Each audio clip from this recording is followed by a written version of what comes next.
Alright, so let's get right into this. We're going to do the Buccaneers this time.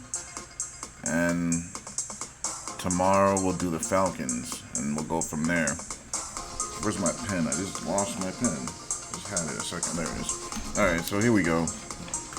Week 1, Buccaneers versus the Vikings. I had the Vikings losing, so the Bucs will get the dub there. And they're going to be in Minnesota in their dome. They're going to be doing it in Minnesota. Then they're going to play Chicago. And I have the Bears winning, so this is an L. Then they're going to play the Eagles. And let's see here. Eagles. I had the Eagles losing to the Bucs.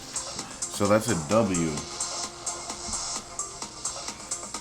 Let's see, because they're going to be home, it looks like. Not that that matters. Then they're going to play New Orleans at New Orleans. I had the Saints losing that game, so that's a W. So the Buccaneers are going to be 3-1, in my opinion. Then they're going to play the Lions. I had the Lions winning, so that's an L. They're going to be home, too, so that's an L. But the thing is, Jared Goff's going to be playing in a dome, right? Well, not in a dome, but it's going to be nice weather. Tampa Bay is always nice. There's no wind. So he'll be fine. He plays nice. He plays very well in domes and in nice weather. So that's what I would say for that. Then they play the Falcons. I think they'll probably split games with the Falcons versus Atlanta.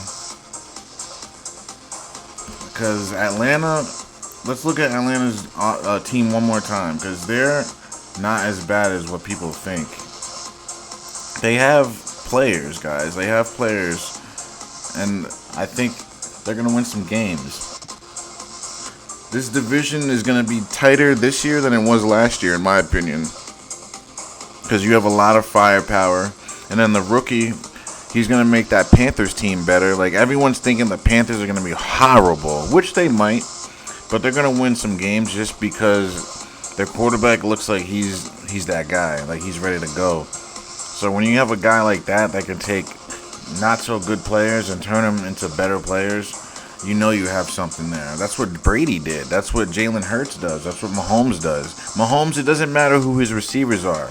You give him anybody, they're all going to be named players. They're no names, and they're going to have names. After the year's done, you're going to know who all the players are. Because that's the type of player he is. But Desmond Ridder, I don't think he's that type of player. But I think he has good players around him. So the fact that he has players around him, it's not going to have him have to do too much. He's just going to have to get the ball to the right guy. That's all he has to do. Say you have the Panthers quarterback. Say he was on this team. He would go much farther than Desmond Ridder would with that team. And Desmond Ridder, if you put him on the Panthers, he would bomb out.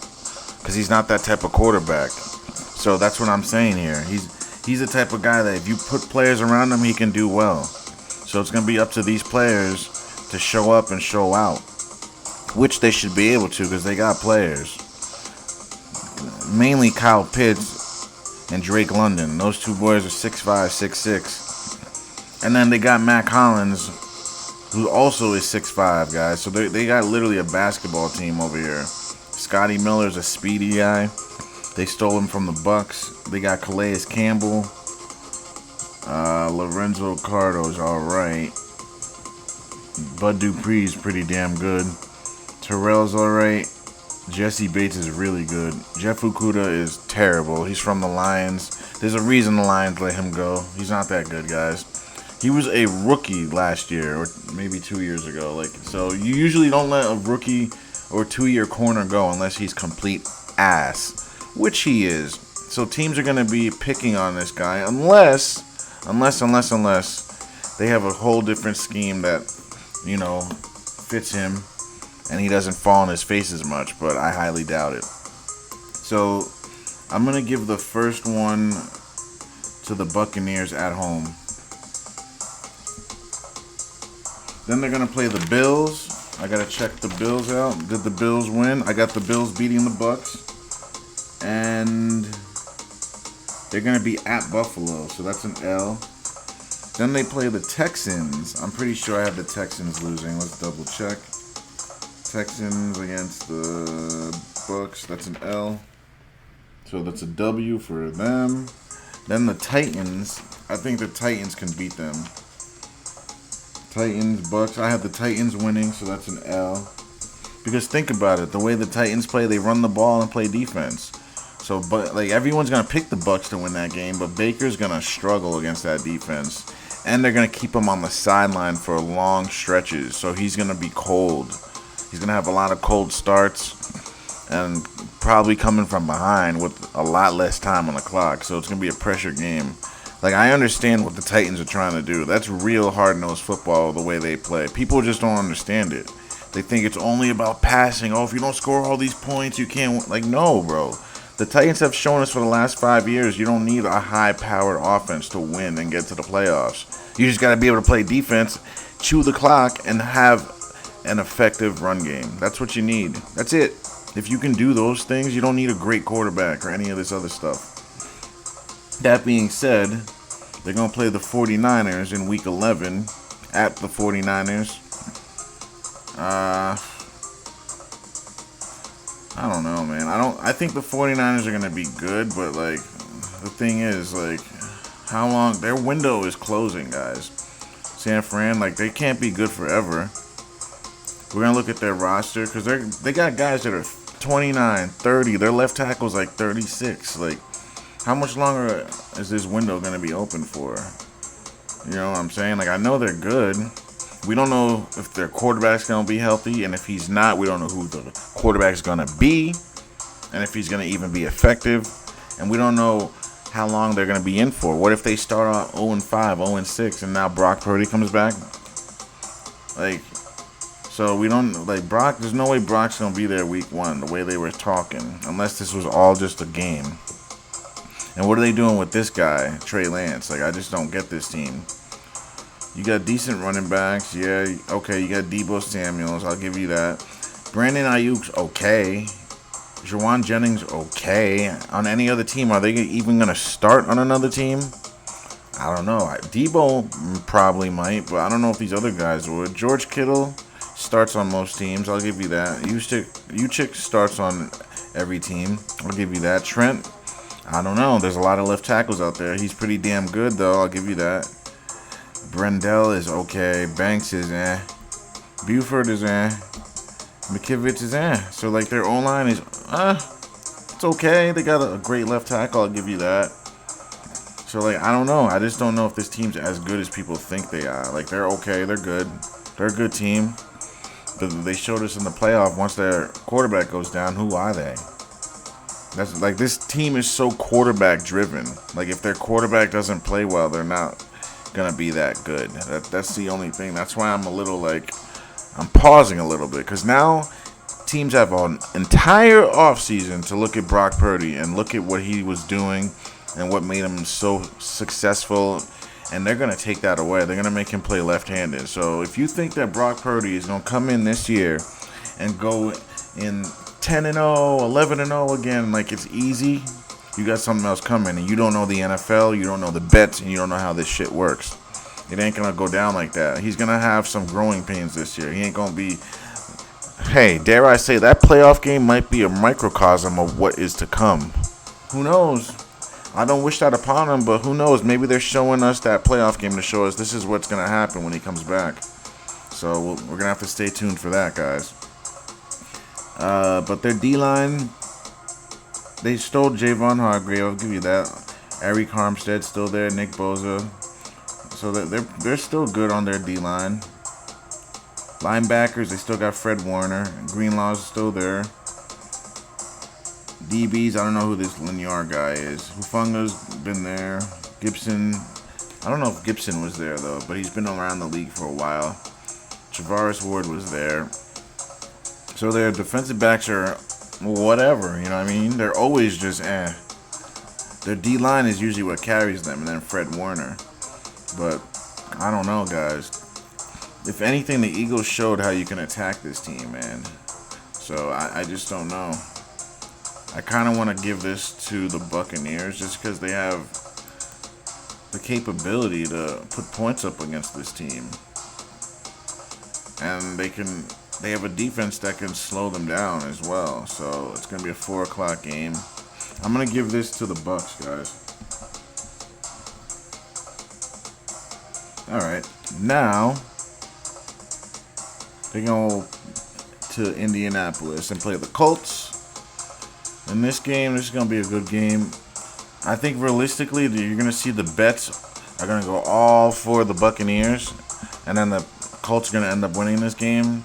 But that's not what we're doing today. We're not doing that today. What we're doing today is picking what team is better on paper, and on paper, the Buccaneers are the better team. I think we can all agree on that. You don't get a second round overall pick because you're a great team, right?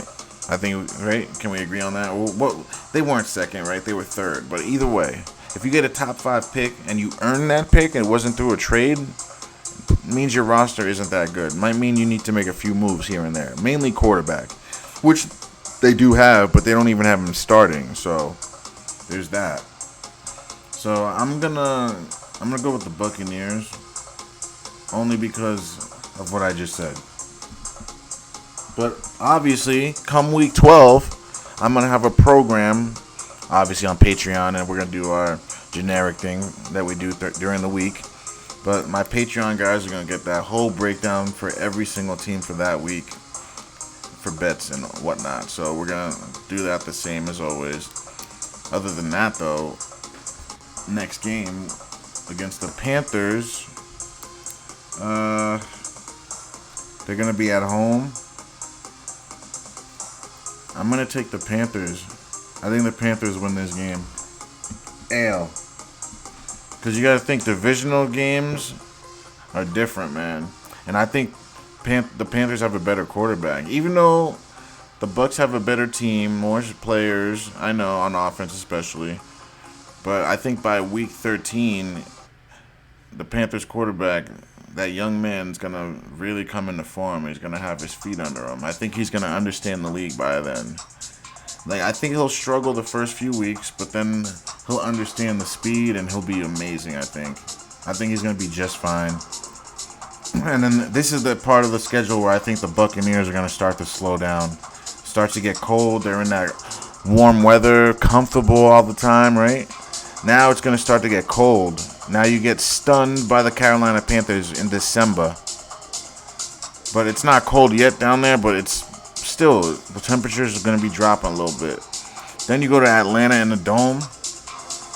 You beat them the first time, but they beat you this time. Then you're going to play Green Bay.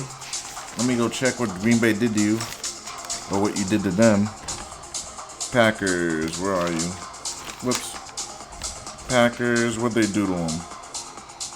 I had the Packers winning, so that's 3 L's in a row, right when the weather gets warm. I mean, Brady only won 8 games, guys, so, let's not get too crazy here. Then they played the Jags. You know, this ain't gonna be an easy game. I actually had the Jags losing this game, so then you guys win this one. That's surprising. I thought the Jags would win that one. But who knows, though? When that week comes, I might end up picking the Jags when the season actually starts on that current date. But right now, this is a whole different story. Then they play the Saints. I had the Saints losing, so that's a win. And then I'm picking the Panthers again to win the last game. I think Frank Reich and Bryce Young get it done. Ale. All right, let's count up. It looks like pretty even. Let's count up the W's. 1, 2, 3, 4, 5, 6, 7, 8, 9. So I got them going 9 and 8. He did one game better than Tom Brady. But realistically, like I always say, 2 games up, 2 games down. It's possible they're going to be 7 and 11, right? Or it's possible they can be 11 and 7. We're going to have to wait and find out, boys. So other than that, boys, that's how I got them going, 9 and 8 with the average. And we'll do the Falcons tomorrow, end off with the Panthers, and then we'll go on to the last division. And then by then, that quarterback series should be out. Thanks for watching, guys. Don't forget to like, share, and subscribe.